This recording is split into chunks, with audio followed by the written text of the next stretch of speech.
Assalomu alaykum, internet tarmog'idagi kuzatib boruvchilar. 24-mart 4taligidan bir dona o'zimizning Namanganga yetib keldi. Uzunligi 3 metr, eniga og'ridan boshlab qo'y ketigacha 180, bu yerdan qo'y ketigacha 140. Yerdan balandligi 140, pol taxtasidan bu yergacha 1.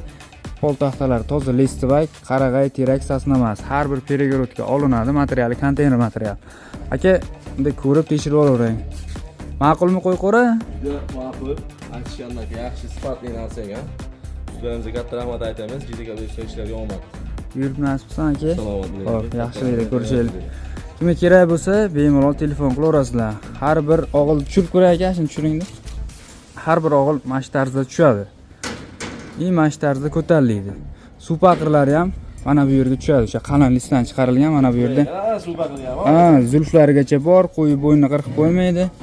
Hamma tomonlama udobstvasi zo'r qilib yasab beraveramiz. 2 talidan boshlab 5 taligacha yasab beraveramiz. E'tiborlaringiz uchun rahmat.